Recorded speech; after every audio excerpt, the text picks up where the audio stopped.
Future Fair 2024. We are very happy to have been here for the last couple days, and the Matronage Salon is a conversation about why and how to collect the work of women artists. Less Than Half is an organization dedicated to getting as many women into the art market as supporters of women artists as possible, and that's done through a series of educational content and courses, as well as a membership group for women who are dedicated to women artists. And every month we come together for a conversation with an art role professional to demystify the process of art collecting and become matrons of the arts. So I'm so happy today to have Lucy Liu here, who is one of the matrons of the arts. Not only is she a collector, she is a independent curator, co-founder of Loft 121, which is a curatorial collective that I'm sure we'll talk more about. And I think I wanted you to come here today for a number of reasons, but I think having a conversation with someone who has gone through the process from being not a collector to a collector, as well as knowing your dedication to AAPI artists, Asian American and Pacific Islander artists. Today, well, not today, this whole month is AAPI Heritage Month, so I thought that was a wonderful opportunity to talk about the work that you're doing. And yes, I think that you are I would hope that the audience could see the future for them in you, seeing that you are a relatable individual who has just a voracious appetite for learning about art. So we'll talk about how you explore the art world and learn as much as you can. But first, I would love for you to introduce yourself in your own words. Yeah, well, thank you. That was a phenomenal introduction. I feel like now I have to live up to it. I'm Lucy. Nice to meet you all. I work full-time at Rachel Offner Gallery, which is a contemporary art gallery on the Lower East Side. We actually have a booth at Nada Art Fair. Sorry to plug Nada Art Fair, but it's nearby. And on the side, part-time, sort of as a passion project, I run an organization called Loft 121, and that's the curatorial collective that Hall was talking about. And we put up pop-up shows in kind of unexpected spaces around the city. The very first show we did was in my apartment, which just kind of harkens back to like the 80s and 90s when artists would put up shows in their own lofts in Soho. And then the most recent show we did was in this kind of alternative space in Brooklyn, and it was a show about biomorphic art and artists. We try to have some focus on AAPI artists in our programming, just because my co-founder and I both are part of that community and we want to promote those artists, although that's kind of not the primary focus and we don't want to sort of be pigeonholed in some way. That's kind of my curatorial side. And then I'm also a collector, and I've been collecting for the last 5 years. Mostly female artists, a lot of AAPI artists, and also a lot of Canadian artists, because that's where I'm from. That's a little bit, that's my whole kind of three-pronged participation in the art world. Yeah. No, I think that's fantastic that you do, as with so many people, you wear many hats in the art world. Mm-hmm.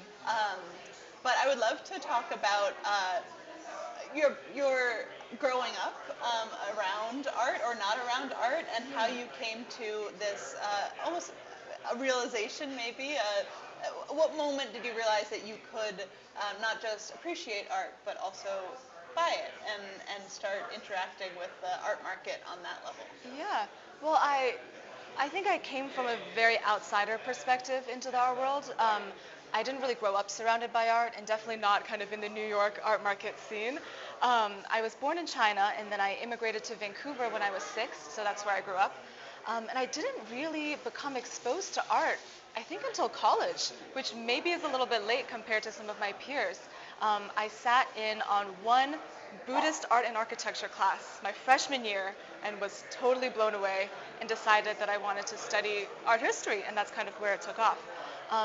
But to really enter into the art market, I think took a lot more time after graduation, because a lot of the artists that you are able to collect and emerging artists who you're able to support, those are not the same people you're seeing on the screens, in the dark rooms, the Picassos, the Ed Ruscha's, the kind of Jackson Pollocks that you're seeing on the screen. So in terms of collecting, I think that was a journey that started with individual relationships to artists that I met in New York, whether by going to their studios or being recommended by a friend, going to MFA programs, seeing what's going on there. And once I started to kind of make those friends with the artists, then it occurred to me, oh, I can actually buy art. And the first work I bought was directly from the artist studio in 2019. Amazing. Yeah. And was that in New York? It was in New York. She's an artist based in Brooklyn. Her name's Marie Dolma Chappelle. She's a French-Tibetan artist. So there were kind of Buddhist themes to her work that I related with. And I was super nervous. I had no idea how to go about it, but I just asked. And she was so nice, and she was like, well, these are the works I have available. This is what I don't have available. What's your budget? Like, we can find something that works. And it was, yeah, very smooth and welcoming process. I think that feeling of nervousness is very common to early collectors or people who are on the brink of collecting. So, why do you think you were nervous? I probably, I think people are always nervous when they don't understand something. And if you feel like an outsider, and if it's not a world that you're familiar with, then I think it's kind of natural to have some anxiety attached to it. But I think because my first experience was so positive, that kind of gave me the encouragement and the confidence that I needed to reach out to more artists, reach out to galleries, go to art fairs. And obviously there have been times when like I've asked a question that now looking back, I'm like, well, that is the question that somebody would ask if they didn't know anything. But you had to have asked it at some point. Right. Otherwise, you'll never learn. Right. No, I think of it sometimes as like learning a language. When you are learning any language that is not your first language, the only way to learn it is to go out there and speak it. And yes. You will make mistakes, and hopefully the person that you're talking to is kind enough to point it out in a way that doesn't make you want to hide your head in shame. Yes. But I think that the more you're out there, the more you're in it, the more you learn about it. And and I always remember those early experiences. Now, like if I'm working at the booth, like at Nata, for instance, like I was yesterday and the day before, and someone comes up to me and asks a question, I'm happy to answer, because I remember 4 years ago, right. I would have been that person asking if the gallerist is the artist, or if the gallerist made all the works in the booth. I think it's just be patient and kind of pass that patience on, because right. It goes a long way. Absolutely.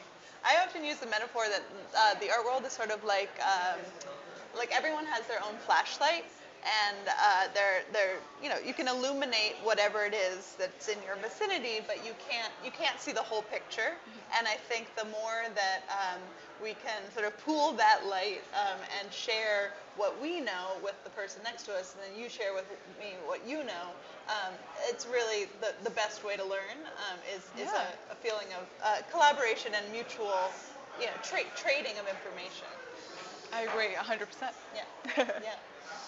So a lot of people will start interacting with the art world as a buyer through auction houses, because auction houses are, they don't have. First of all, you know how much you're going to pay, more or less. You're not being asked what your collection is. You are more or less you can if you can pay, you can buy. But have you ever gone that route, or are you much more you buy directly from artists and galleries? I would say I have about maybe 40 works in my collection. 2 of them did come from auctions, but I think for very good reasons. One work is an old master print, so it really had to have come from auction because the artist is not alive. They passed in the 1600s. And the other work was actually a charity auction. There's an amazing organization called White Columns in New York, and every year they host an annual charity event featuring works by emerging artists. There's usually at least 80 to 100 artists that they're showing, and the works are between a few $100s to maybe a few $1,000s, and all of the proceeds go to the organization. So last year I bought a work from that charity auction, and that was the first time I bid. Other than that, I mostly buy from the artist and from the gallery directly. Right. Yeah. Right. I think that makes more sense because that allows me to build a relationship with both the gallery and with the artist. Yeah, I think if you buy from auctions, sometimes there's a risk of the artist doesn't get any of the proceeds that you're paying at auction. So I think that doesn't make as much sense. Yeah. No, I think that is always something to keep in mind, especially as as a matron of the arts, thinking about the mutual benefit of building a market for women artists. You want to make sure that there's a sustainability aspect, Yeah. and a lot of that sustainability is making sure that that artist maintains their career. Yes. And that they're benefiting from any success that they have down as they move through it. So Yes. I think an auction is a great way of starting, of sort of breaking that seal, I guess, and then being able to go from there. Is Yeah. important. I'm curious if you've ever bought anything at auction. I don't think I've ever asked, Oh actually. yeah, no, that's a good question. I have, but again, an artist who didn't wasn't alive anymore, and actually through a small auction house. I do advocate for. I think sometimes people will think of an auction house and think of Sotheby's and Christie's only, and those two as being behemoths, and those two being responsible for the sale of the Salvatore Mundi at $450 million, the sale of Andy Warhol's Shot Blue Marilyn, $220 million.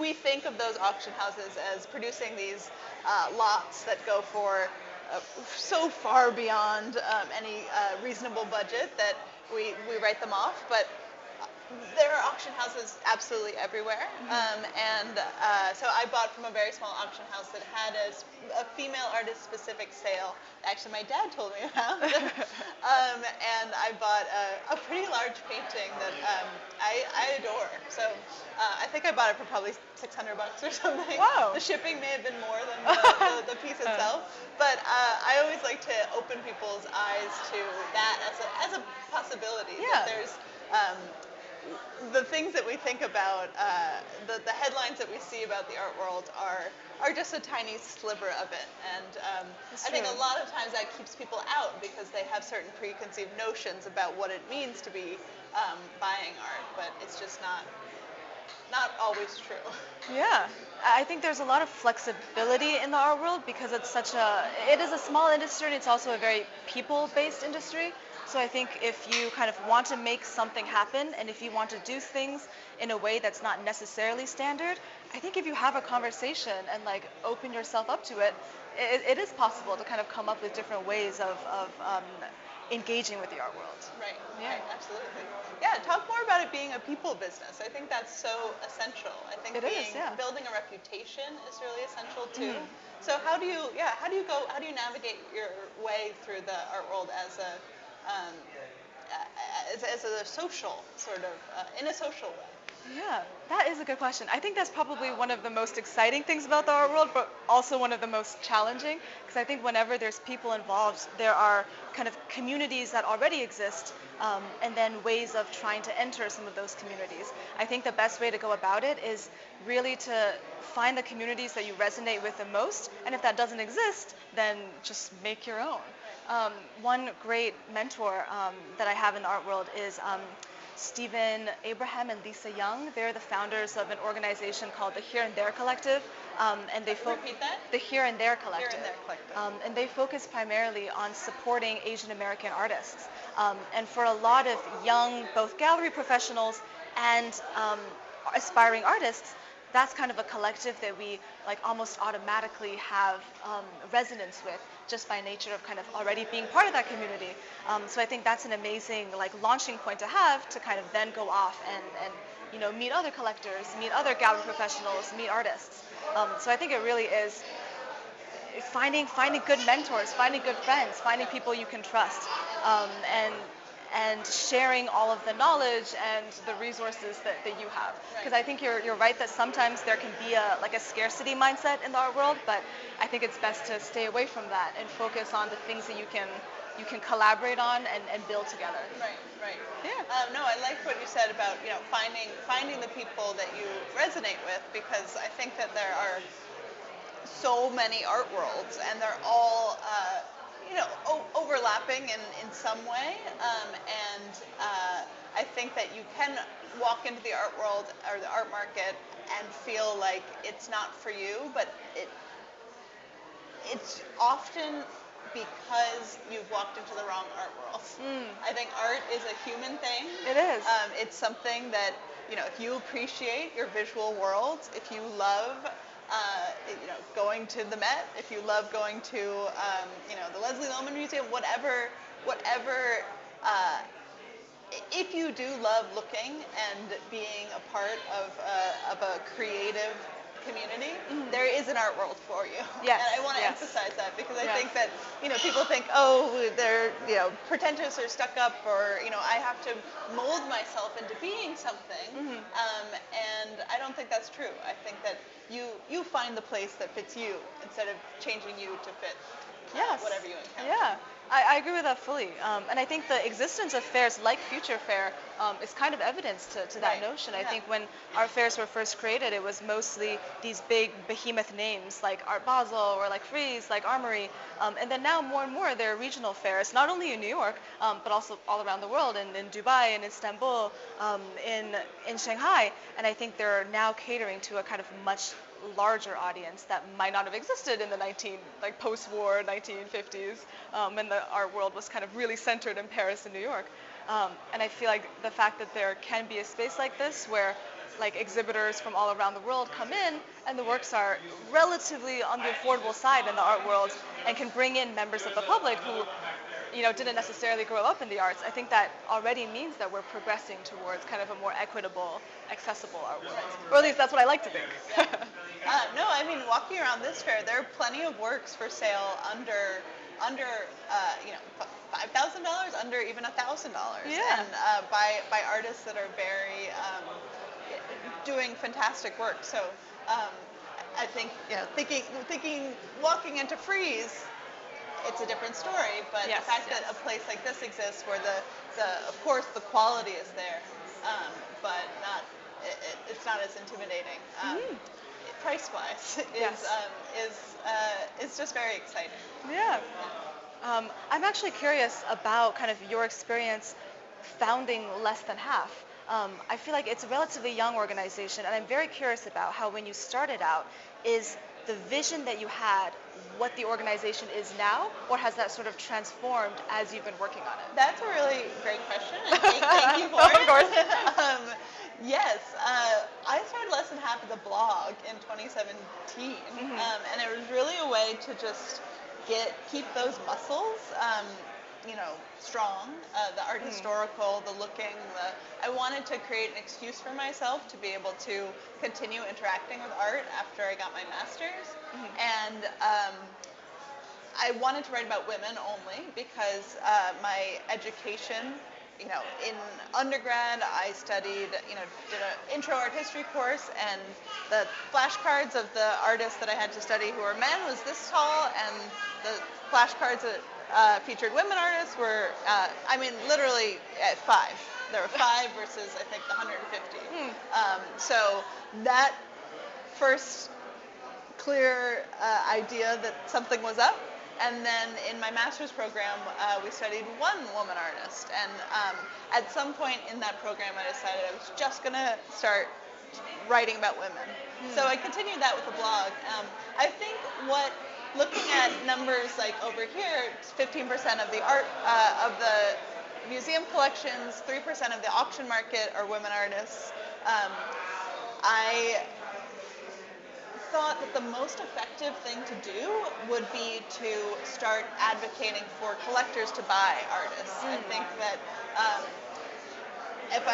if you look at something like 15% of the museums, how do you change those numbers when museums only have limited funds to be able to acquire work?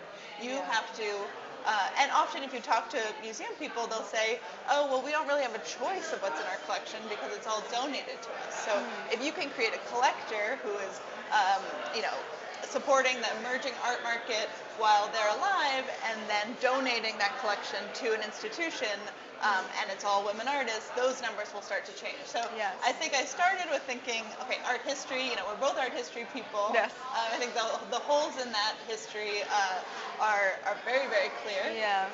And it's wonderful to discover these artists and to educate yourself. But if I'm thinking about how do we get as much done in as short a period of time as possible, the collecting side was really what I thought I needed to focus on. So went from but history is always important. It's the meaning, it's the undergirding of everything. So I think that we're both informed by that, and it's never too far from our minds, even though we focus on the contemporary art market. Yeah. I think that is wise to focus on the collecting, because then you're impacting the female artists who are creating today, who are creating now. And I think the discourse of women artists entering the art history canon, that's something that I think now in more and more, like in academia and also in curators at museums, like they are thinking about more actively. And there are people kind of within those roles who are able to like leverage their resources even more efficiently to make that happen. Right. Like kind of female curators at top museums, Right. putting the women's works that are in their collections but that have never been on view actually in shows. So I think they are doing that. And Right. we are kind of on the art market side, making Right. sure that collectors are paying attention to female artists. It really is just about like giving them a platform so that people can see it, so that they buy it. I feel Right. like you buy the work that you're exposed to. If you've never seen something, obviously you're not going to buy it. Right. Right. Even if it's the best thing ever. Absolutely. So I do try to put it on my list to go see shows by women artists, go see shows by underrepresented artists, and I know that when I go see a large quantity of those shows, something's going to stick. Something is going to be something I want to hang in my home. Yeah. No, and I think that's true. Also, it's like putting yourself in the way of this information. So that I think so much of why these biases perpetuate themselves is just if you don't see them, you're not going to learn about them. If you don't try to divert the flow of information, it's just going to, the status quo is going to continue to come at you. And the status quo is that there's a canon of artists, most of them are white male artists, and that's that. But if you start, signing up for alerts from, blogs that feature women artists or artists of color, if you start subscribing to publications, if you put yourself on the mailing list of Loft 121 or Less Than Half or Future Fair,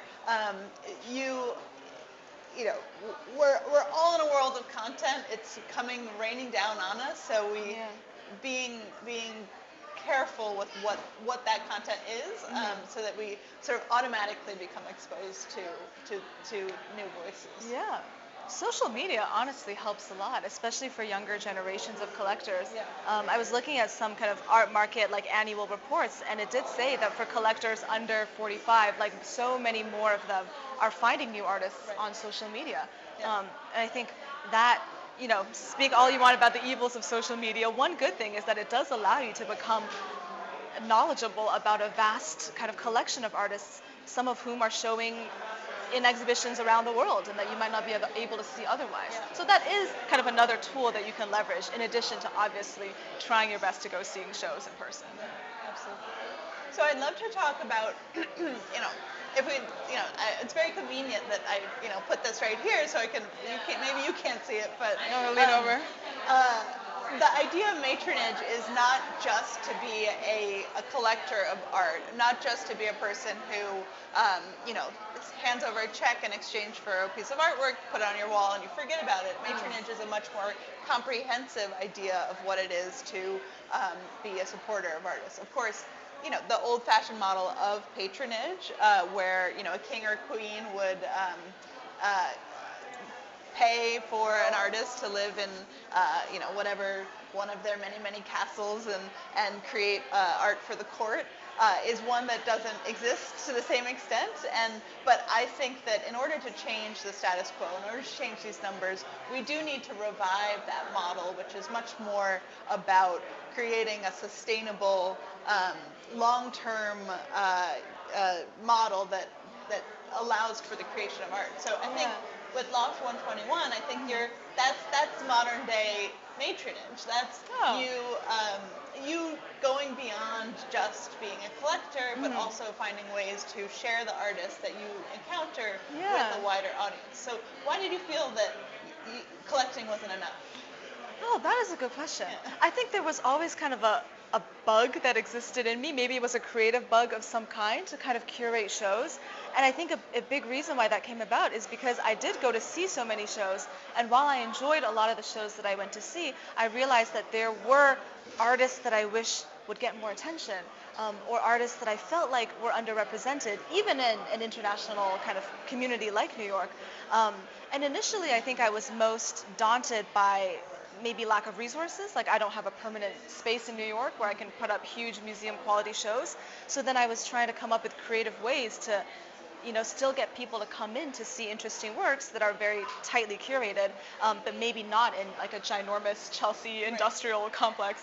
And then I remembered that in the 80s and 90s, like I learned about this actually in art history lectures at school, artists would put up shows in their apartments all the time in Soho, back when those big buildings were like affordable enough to be artist lofts. And I thought, well, I can totally do a show in my apartment, and even if I can't let members of the public in to see it, like I can show all of my friends, I can show my friends who are not in the art world, like I can invite my neighbors.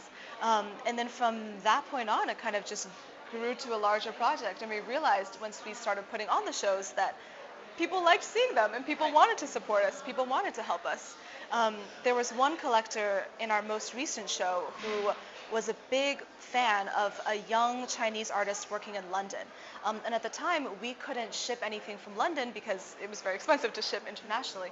But because he was such a big supporter of her work, he offered to cover shipping. Like, I feel like that's a very modern way of kind of supporting a young artist that you care about. You don't have to have a castle and provide them with room and board. But what you can do is, cover shipping from London to New York and give that young female artist the first show that she's had in New York. So that meant a lot to us, and that kind of also allowed me to like rethink the ways that maybe I can support some of the New York-based artists who maybe want to do shows abroad. So yeah, we were very grateful for that. No, I think that type of thinking is so much of what I do is I'm always paying attention. I'm always talking to artists, and often these sort of invisible problems come up. Something like, well, I would do this thing, but I can't cover shipping. Or this artist was offered a retrospective at a museum, but the gallery doesn't have enough to finance it, or those sorts of things where you realize that the systems, maybe they're sort of glitching. There's the ability for an artist, a woman artist, to sort of get to the next step, but there's one tiny little cog that's out of whack. So I think talking to artists, talking to people in the art world, getting a sense of what those tiny little shifts can be, if it's paying for the shipping, and stepping in there, that is what we need to do, and what I want Less Than Half to grow into, being a place where if there is the need for shipping, that we're approached and we could finance that, or we could finance the retrospective of an artist at a small regional museum, or any of those things that can really make a difference for an artist. Yeah, and I think that's why community is so important. And I think that's exactly what you're doing with Less Than Half, is like building a community of people so that if somebody needs something done in Minnesota, like maybe someone in New York has the resources to just make it happen. And it could be a recommendation for, this is a really affordable framer that I know, this is a great shipper that I know, or this is an artist who would be perfect for your show. Like I think the more engagement you're able to kind of cultivate with your community, the better it is for everyone, really. Right. Yeah. Health insurance. There's someone on a panel yesterday was talking about just doing the research to help an artist get health insurance and Yeah. give her options between, she's working in the studio. She's trying to make her work. She's trying to, get out, you know, the works for her next show. Um, and if you have the expertise to advise on something like health insurance or legal services, whatever it is that you have, whatever skill that you have, Yeah. if you can offer it as a way to help them along in their career, I think, to me that's matronage. Yes. Also visas. Visas. That's a there you question go. that we get all the time at the gallery because so many of our artists are from all around the world and they always have issues with U.S. visas, obviously. And one of our great collectors at the gallery, at Rachel Leffner Gallery, is a lawyer. And sometimes he just provides pro bono advice to our artists. And that goes a long way because we don't have that kind of expertise as galleries, as gallerists. So it's helpful even if you're just imparting knowledge about the legal process, about health insurance, about anything else. Yeah. No, but I think more than anywhere else, the art world is about knowledge and ideas. That is really the currency we're trading in because, what does make a Picasso worth more than, a very, very talented contemporary artist? It's history. It's the whatever's been written around it. It's a whole bunch of it's nothing tangible to describe what is valuable in art. It's all knowledge and communications and stories and all this sort of very, very ethereal stuff. It's true. But somehow it's the most important stuff in the world, to me at least. Yeah. I think collecting is simultaneously like a very intimate, personal experience, but it's also a very social one. Like I think it's intimate and personal in the sense that when you see a work of art, I feel like it should cause some emotional connection. Like I feel like there really should be a strong, intensely personal relationship that you have with that work of art. At the same time, it is also a social thing because nothing exists in a vacuum, especially not art. Yeah. And the works that you get to see are the works that people are exhibiting, that are shown in museums, that people are talking about.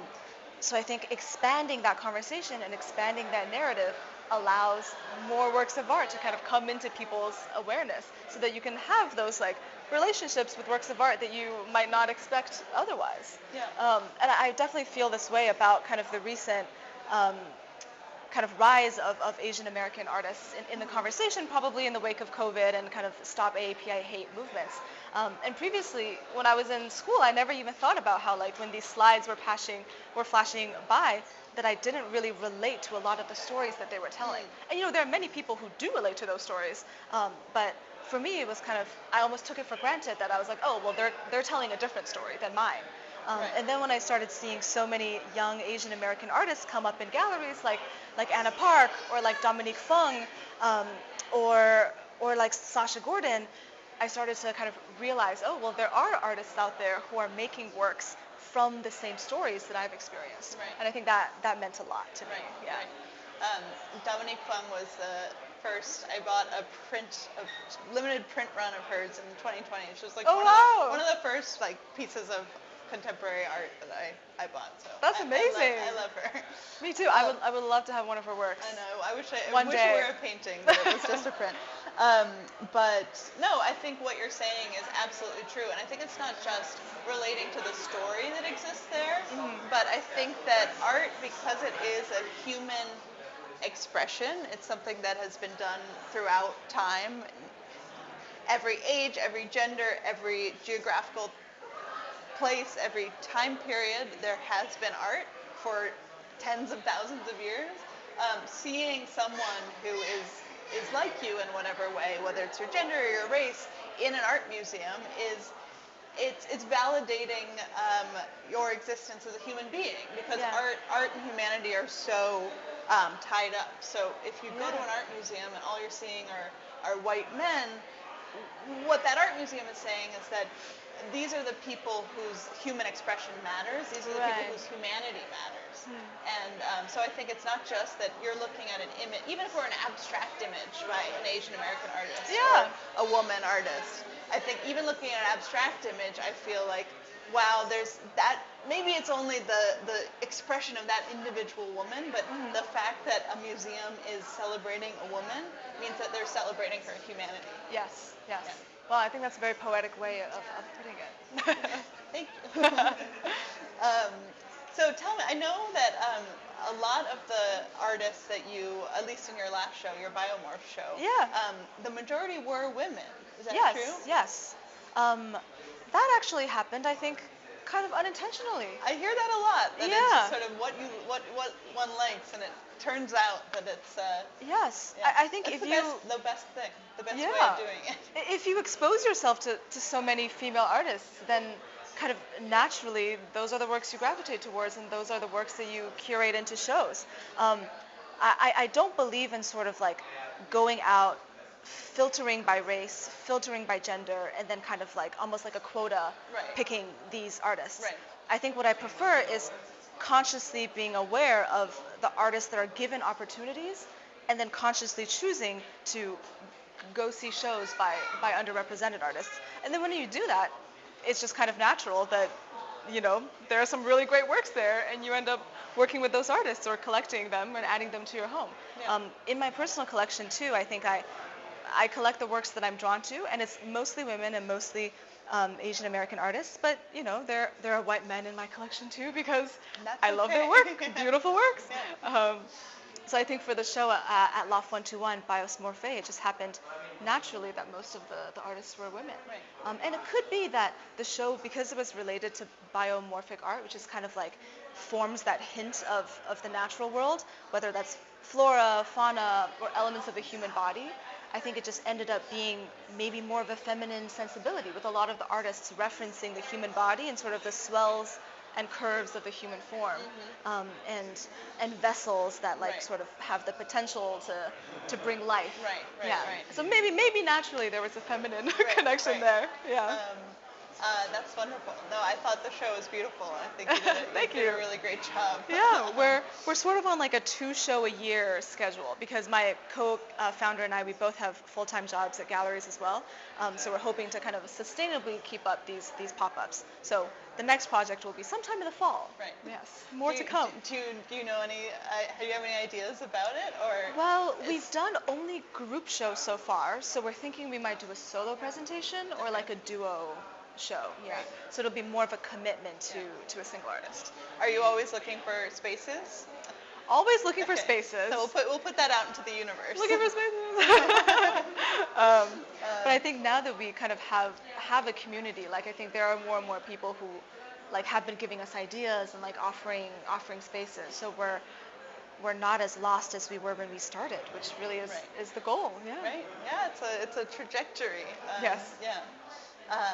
Well, I think we can open it up to any questions if anyone has any. I think this has been a really exciting conversation. I feel Yeah. like we could probably talk for hours and hours, but Yes. we could open it up and see if anyone else wants a bit of clarification or Comments are welcome comments, too. or we could just have a discussion ourselves. Or we can just hang out on the couch, and just drink our coffee. I think there's rosé going around, so. Yeah. It's definitely the intention for this space to have an atmosphere that feels like you having it in your apartment is a great sort Yes. of, the feeling I wanted to create was one of home, one of how you actually would look at art that you live with, that you get to see every day. And Sorry. yeah, go ahead. Curious, would you have a recommendation for a team of, someone who understands going to a museum, understands seeing art in books, how best to engage for the first time with the gallerist? Oh. Like what does one ask? What are those first little pieces? Yeah. Both in terms of nomenclature and maybe in terms of questions that indicates that you have a basic knowledge of it. However, with a level of dignity still in terms Right. of Yeah. The person who's learning in this Right. process, and Right. you're here for a reason Yeah. to start to build that Yeah. conversation. I think galleries can be daunting spaces to enter sometimes. Like even as someone who works in the industry, sometimes I get really nervous walking into galleries because it's so quiet, it's so white, it's so pristine, it's so clinical almost. Um, I think my recommendation is just to take your time with the art, because there are so many galleries in New York that sometimes I feel like people just do like a quick 30-second loop and then it's on to the next quick loop. Um, but I feel like art rewards close looking. It also rewards patient looking. So that's the first thing that I recommend, is to take your time with the art. And then when you do that, inevitably questions emerge. Maybe you're curious about the artist's identity. Maybe you're curious about the brush strokes, the palette, the process, The material. the materials. Sometimes it's so unclear what the material is. Yeah, sometimes it's like really conceptual work and you have no idea what's going on. Usually the gallery assistant is there or somebody at the front desk, and they're generally open, I think, to questions. But if they're unpleasant in some way, then don't take it personally. It's because they have a master's degree and they're getting paid $20 an hour. That might be it. That's why That they're might be it. mad. It's not about Yeah. you. Yes. Yeah. Then don't take it personally, and and move on. Yeah. Yeah. In terms of buying works, I think a great question to be armed with is, do you have a list of available works? I think that actually indicates that you're pretty savvy, that you know that not everything is always for sale at an art gallery, that sometimes the show is pre-sold or half of it is already sold. Or you could say even, do you have any available works on paper, I think, or works, drawings or works on paper. And that shows that you know that an artist's practice is often not just the one medium that they have up, but there are often things in the back. And then, of course, works on paper are often at a lower price point. So I think those two questions are pretty, they get you farther than they might seem on the surface. Yeah. Yeah, of course. Yeah. Who are your two top women artists that you Whoa. collected that you're... Oh, that I've collected. Yeah. Okay. That is a good question. Actually, there's one artist here who I collect, my friend Angela, who's right behind you. So Angela's work, obviously, she's present. And other than that, there is one artist who maybe this is kind of a good collecting story also. Sometimes you really like an artist, but they don't have works that are available. If they're in very high demand, sometimes you have to wait. So this was kind of the longest waiting game that I've had to play. It's an artist, her name is Olivia Jia. She's a Chinese-American artist. She's based in Philadelphia. She's in her late 20s or early 30s. And she makes these like beautiful small works. They're about this big. And they're paintings of like porcelain jars, and like pages out of kind of traditional Chinese books, but they're very photorealistic and really beautiful. These like nocturnal kind of fantasy scapes. And I saw her works, like more than 2 years ago at a fair, and I just like kept following her from show to show, like asking the gallerist, hey, can I buy something? Hey, can I buy something? And I think sometimes if you're a young collector and if you don't have that many like blue chip artists in your collection, people don't really take you that seriously, unfortunately. But I think I just kept asking and like kept following up, not in an annoying way, just like reminding them of my interest and like updating them with new works that I bought or new institutional involvements. And then finally, the opportunity came around with a gallery in Philadelphia, and they were able to offer work. But I think that was a lesson to me that like sometimes you just can't rush it. You just have to be patient and like hope that the opportunity will come to you. Yeah. And when the opportunity does come, don't hesitate. Right, Yeah, exactly. go for it. You've been preparing for a while. Yes. Yeah. Alicia. Are there artists that you're really excited about right now that aren't in your collection, that you kind of just want to like highlight to the crowd? Oh, that is a good one. Well, I would have to recommend the artists at my galleries.